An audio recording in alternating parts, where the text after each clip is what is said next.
Olivier Leroy, bonjour. Bonjour Hervé. On se retrouve pour votre chronique hebdomadaire et cette semaine nous allons parler de la guerre commerciale internationale.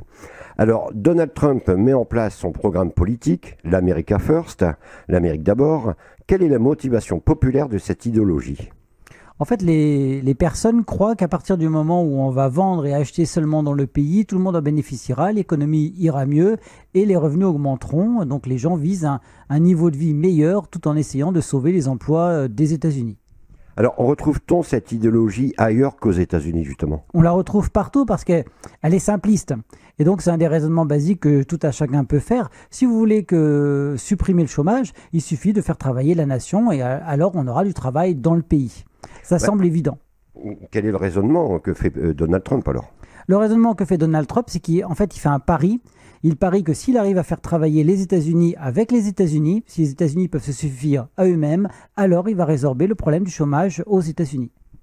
Et quelles conséquences pour les entreprises françaises ? Il y a des conséquences directes.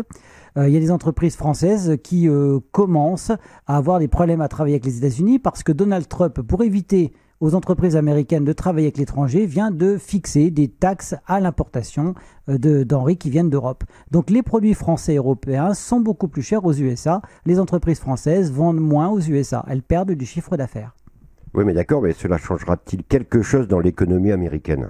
Oui, déjà, il y a des premiers effets qui commencent à arriver parce que les entreprises qui, elles, exportaient ont de plus en plus de mal à exporter ou également à trouver les matières premières dont elles ont besoin. Il y a un exemple qui est assez important, c'est l'exemple de Harley-Davidson. Il est symptomatique. Harley-Davidson travaille avec le métal. Ce métal est importé d'Europe. Il y a des taxes de 30% d'importation. Donc la matière première des Harley-Davidson a augmenté de 30%. Donc les Harley vont forcément être plus chers vendus dans le monde entier. Donc Harley a des problèmes financiers sérieux.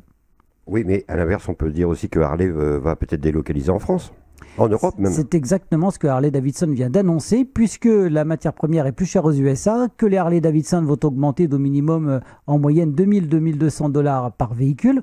Ils vont délocaliser en Europe pour fabriquer directement en France, par exemple, ou ailleurs. Ça leur permettra d'éviter les taxes que Trump a mises sur les importations.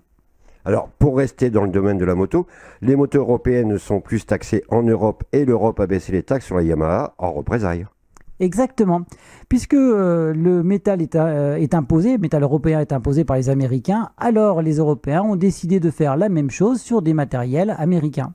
Donc du coup, pour ne pas surtaxer trop les Américains et pour leur faire la même chose qu'ils nous font, on a été voir les Japonais, on leur a dit vous aussi vous faites des motos, eh bien vous on va les taxer moins que les motos américaines. Du coup les motos japonaises deviennent plus intéressantes en France que les motos américaines et tous les vendeurs de motos américains vont voir leur chiffre d'affaires baisser directement aux USA.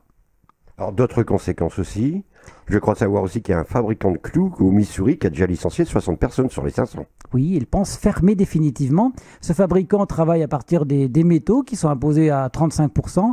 En fait, 35%, c'est sa marge. Donc maintenant, chaque fois qu'il fabrique un clou aux USA, il ne gagne plus rien. Donc il est persuadé qu'il va devoir fermer dans les mois qui viennent.